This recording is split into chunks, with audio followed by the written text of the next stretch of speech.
بسم الله الرحمن الرحيم والصلاة والسلام على مولانا رسول الله وعلى آله وصحبه أجمعين.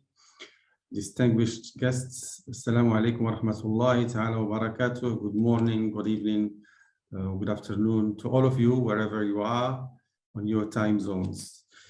I would like to welcome you to this webinar, which is the second joint webinar we are organizing with our colleagues and friends from the Islamic Corporation of the Development of the Private Sector.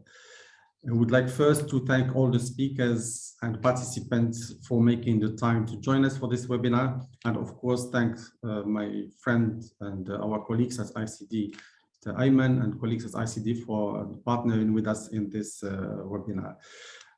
As mentioned by Mr. Ayman, the cryptocurrencies, artificial intelligence, and all the disruptions that are happening are not only matters of discussion for the future, they are actually in our reality. So currently, this is happening.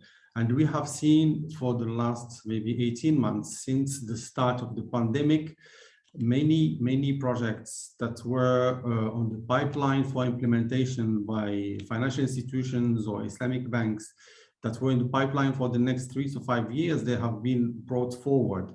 This is in a way very pleasing to note that Islamic banks, that they have shown during this period ability to adapt. They have shown their resilience and their ability to implement digitalization in many parts of their operations, in particular for serving the customers and reaching out to the consumers and to the economy in general, to fuel the economy. So they have shown a very great flexibility and resilience and capacity to adapt to this new normal. So cryptocurrencies, of course, they are not new, but we have seen for the last few years, there is a surge in many of them, an increase in values, and a lot of discussions happening around this. And perhaps the most like turning point for all these discussions is the start of the big tech to also be involved on this or have plans to be involved on this. And we just have seen, I mean, from the 2 years ago with Facebook having plans of issuing its cryptocurrency.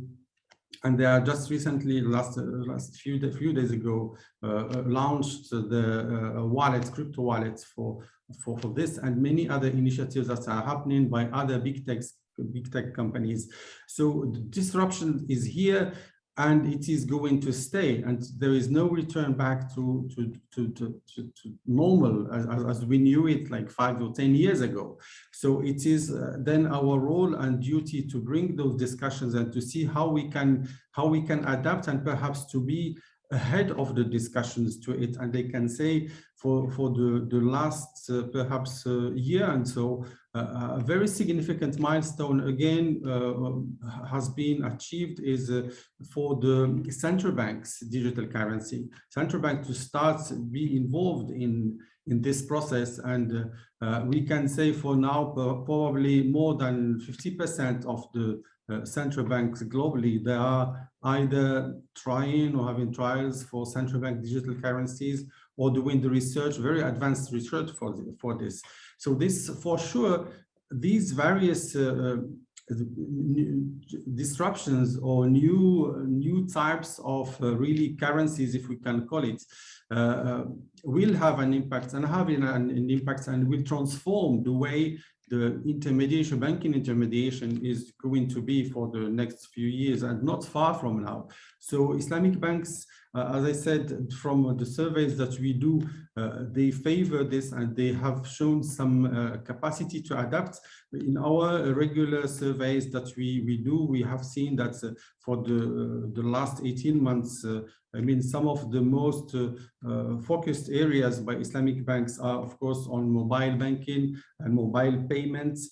There is also the open banking, which is another area which will have an impact. And all these kind of new disruptions, they're actually related, and they move towards requiring the banks to be more agile and innovative.